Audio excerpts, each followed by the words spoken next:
లీనం చేస్తే దైవాకారంగా మారిపోతుంది. మన చిత్తము, మన మైండ్, మన మనసు అనేది నీరు, పాత్ర అనేది దైవం. ఇనుప కట్టి నిప్పులో పెడితే నిప్పాకారంగా మారి నిప్పు కాలుస్తుంది, ఇనుప కట్టిని కాలుస్తుంది. అలాగే దైవంలో చిత్తాన్ని లీనం చేస్తే ఋషులు దైవశక్తి పొంది దైవం నీళ్ళ చూపుతారు, ఋషులు కూడా నీళ్ళ చూపుతారు. అంటే ఆ దైవశక్తే మన చిత్తంలోకి ప్రవేశిస్తుంది. కనుక చక్కగా ప్రశాంతమైన ధ్యాన స్థితిలో ఒక 15 నిమిషాలు డీప్ మెడిటేషన్, సోల్ మెడిటేషన్, ఇంకేమీ చేయనక్కర్లేదు. చేకో ఒడ్డున పడితే ఎలా విలీనం చేస్తే మన స్థానము ఆత్మ పరమాత్మ. అందుకనే మనకు ఆత్మలో పరమాత్మలో మనసు లీనం చేస్తే సుఖం.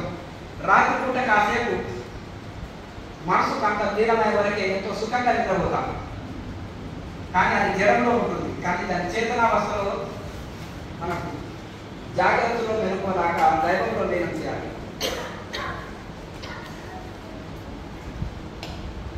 చక్కటి ప్రశాంతమైన ధ్యాన స్థితిలో ఒక 15 నిమిషాలు ఉండాలి.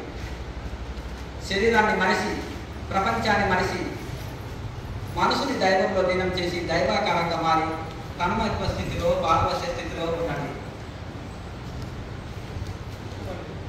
ఇంకేమీ చేయనక్కర్లేదు.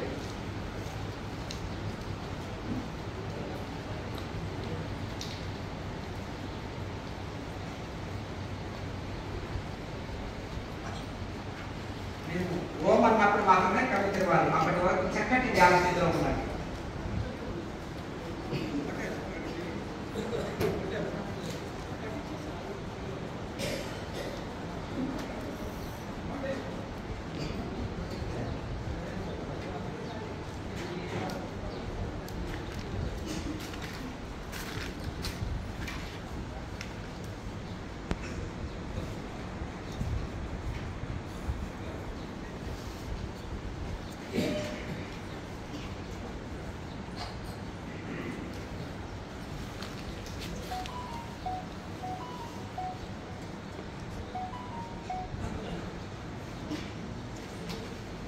దైవంలో లీనమైపోయి మీ చిత్తం అంతా దైవాకారంగా మారి తన్మయత్వ స్థితిలో, పారవశ్య స్థితిలో చక్కగా డీప్ మెడిటేషన్లో ఒక 15 నిమిషాలు ప్రశాంతమైన ధ్యాన స్థితిలో ఉండాలి.